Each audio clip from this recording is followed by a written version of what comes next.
जैसा कि पिछले प्रोग्राम में उसके अख्ताम पे हमने ज़िक्र किया था कि कम्युनिटी में एक बहुत बड़ा मसला है।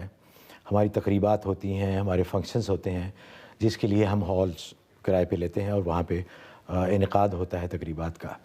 तो हमें बहुत सारी ईमेल्स भी आई इस सिलसिले में कि जो हॉल जिनके मालिक गैर मुस्लिम हैं और ख़ास तौर पर हिंदू हैं, वहाँ उनको खाने का मसला है कि वहाँ जो खाना होता है वो जायज़ है, हलाल है, क्योंकि वो उनके अल्फाज पे या जो वो कहते हैं उनके वर्ड पे ही वो मान लेते हैं उनकी बात।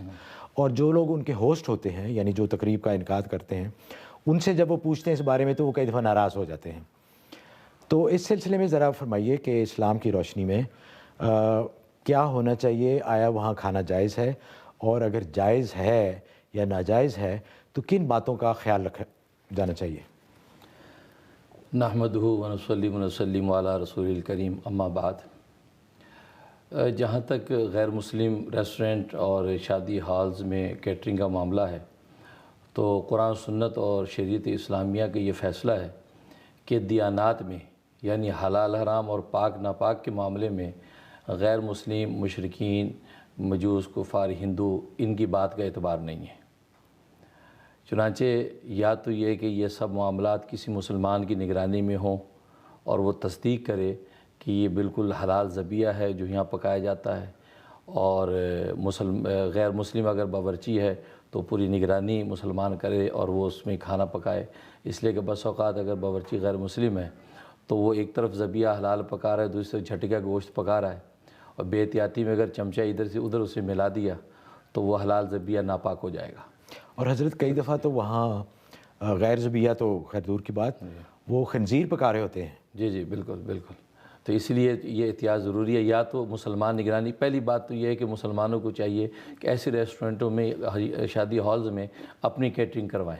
ये सबसे अफजल है। अगर ये इसकी इजाज़त नहीं मिलती तो मुसलमान भी ये सारे प्रोसेस का एक मुसलमान निगरानी करे कि उसकी निगरानी के अंदर गैर मुस्लिम बावर्ची एहतियात के साथ पका रहा है। और अगर इसकी भी इजाज़त नहीं मिलती तो फिर तीसरी सूरत ये है कि मुसलमानों को चाहिए कि अपने शादी हॉल्स का इंतज़ाम करें जहाँ पे आज़ादी के साथ हलाल खाना पकाएं और किसी किस्म का कोई शुबा बाकी ना रहे। हज़रत ये तो आपने फरमाया है कि उन लोगों के बारे में कि जो कि हिंदू हैं या जो अहले किताब नहीं हैं। जी जी।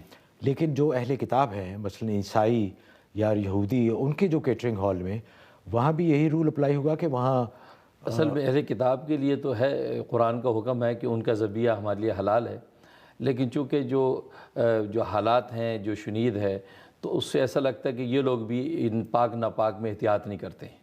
लिहाजा उनके यहाँ जो है वो पोर्क है मसलन, वो खाया जाता है, पोर्क वाला ऑयल वहाँ इस्तेमाल कर दिया, या चम्मच इधर उधर लगा दिया, या छुरी इस्तेमाल कर ली इस तरफ, तो ये बेहतियातियाँ ये लोग करते हैं।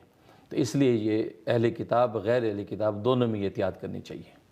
अच्छा, तो नाज़रीन, जैसे कि हज़रत ने फरमाया कि ये बहुत सेंसिटिव मसला है, क्योंकि इस वक्त मेरे इल्म के मुताबिक न्यूयॉर्क एरिया में बहुत ही कम है, बल्कि ना होने के बराबर हैं कि जो मुसलमानों के अपने कैटरिंग हॉल हों। तो आपको ज़ाहिर है कहीं ना कहीं तो तकरीबात का इनेकाद करना है, तो इस बारे में ख़ास ख्याल फरमाइएगा और एहतियात फरमाइएगा कि वहाँ अपनी निगरानी में एक तो गोश्त और जो ज़बीहा आप लेके भी आएँ तो ख़ास तौर पे इस बात का ख्याल रखें कि जो वहाँ पकाने वाले हैं उसकी निगरानी भी आप फरमाइएगा। अच्छा सर, दूसरा एक बड़ा मसला है जो कि